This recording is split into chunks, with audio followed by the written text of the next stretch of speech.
உயிர்த்தெழுந்த இயேசு கிறிஸ்துவின் வல்லமை ஊழியங்கள் வழங்கும் வசனப் பெட்டகம். இயேசுவே கர்த்தர். இயேசுவையே தேவன் ஆண்டவரும் கிறிஸ்துவுமாக்கினார். இயேசுவே ராஜாதி ராஜா, கர்த்தாதி கர்த்தா.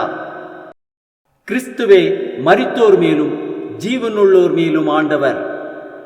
கிறிஸ்துவே போதகரும் ஆண்டவருமாயிருக்கிறார். வசனப் பெட்டகத்தின் இன்றைய தின கருப்பொருள்: தேவனே நியாயாதிபதி. தேவன் நீதியுள்ள நியாயாதிபதி. நாகும் 1:2 வாசிக்கிறோம், கர்த்தர் எரிச்சல் உள்ளவரும் நீதியை சரி கட்டுகிறவருமான தேவன். கர்த்தர் நீதியை சரி கட்டுகிறவர், உக்கிர கோபம் உள்ளவர். கர்த்தர் தம்முடைய சத்துருக்களுக்கு பிரதிபலன் அளிக்கிறவர்.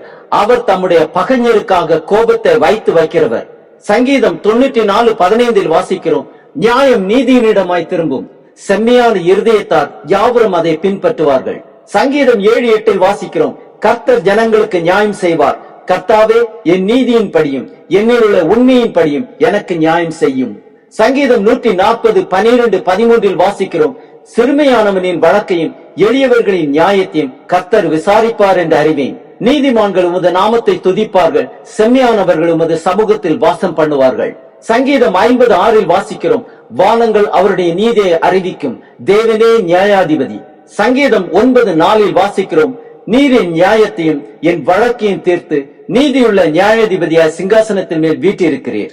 சங்கீதம் 75:7 வாசிக்கிறோம், தேவனே நியாயாதிபதி, ஒருவனை தாழ்த்தி ஒருவனை உயர்த்துகிறார்.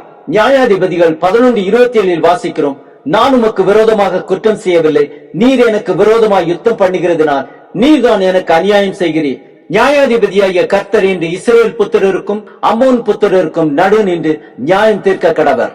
ஏலி தீர்க்கதரிசி தன் ஒப்புனி பினேகாஸ் என்னும் 2 குமாரர் பாவம் செய்த போது இவ்வாறாக கூறுகிறார். அதை 1 சாமுவேல் 2:24-25 வாசிக்கிறோம், என் குமாரரே வேண்டாம், நான் கேள்விப்படுகிற இந்த செய்தி நல்லதல்ல.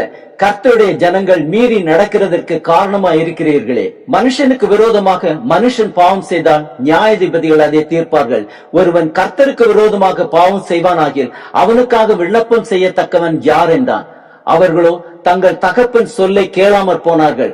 அவர்களை சங்கரிக்க கர்த்தர் சித்தமாயிருந்தார். ஏசாயா 33:22 வாசிக்கிறோம், கர்த்தர் நம்முடைய நியாயாதிபதி, கர்த்தர் நம்முடைய நியாய பிரமாணிகர், கர்த்தர் நம்முடைய ராஜா, அவர் நம்மை ரட்சிப்பார். எரேமியா 11:20 வாசிக்கிறோம், சேனைகளின் கர்த்தாவே, உள்ளிந்திரியங்களையும் இருதயத்தையும் சோதி தருகிற நீதியுள்ள நியாயாதிபதியே, நீர் அவர்களுக்கு நீதியை சரி கட்டுகிறதை பார்ப்பேனாக, என் வழக்கை உமக்கு வெளிப்படுத்தி விட்டேன். 2 தீமோத்தேயு 4:8 வாசிக்கிறோம், இது முதல் நீதியின் கிரீடம் எனக்காக வைக்கப்பட்டு இருக்கிறது. நீதியுள்ள நியாயாதிபதியாக கர்த்தர் நாளிலே அதை எனக்கு தந்தருளுவார். எனக்கு மாத்திரமல்ல, அவர் பிரசன்னமாகுதலை விரும்பும் யாவருக்கும் அதை தந்தருளுவார். அப்போஸ்தலர் 10:42 வாசிக்கிறோம், அன்றியும் அவரே உயிரோடு இருக்கிறவர்களுக்கும் மரித்தவர்களுக்கும் தேவனால் ஏற்படுத்தப்பட்ட நியாயாதிபதி என்று ஜனங்களுக்கு பிரசங்கிக்கவும் சாட்சியாக ஒப்புவிக்கவும் அவர் எங்களுக்கு கட்டளையிட்டார். ஆம், உயிரோடு இருக்கிறவர்களுக்கும் மரித்தவர்களுக்கும் தேவனால் ஏற்படுத்தப்பட்ட நியாயாதிபதியாகிய இயேசு கிறிஸ்துவை ஜனங்களுக்கு பிரசங்கிக்கவும் சாட்சியாக நம்மை ஒப்புக் கொடுப்போம். கர்த்தரின் நாளிலே நீதியின் கிரீடத்தை பெற்றுக் கொள்வோம்.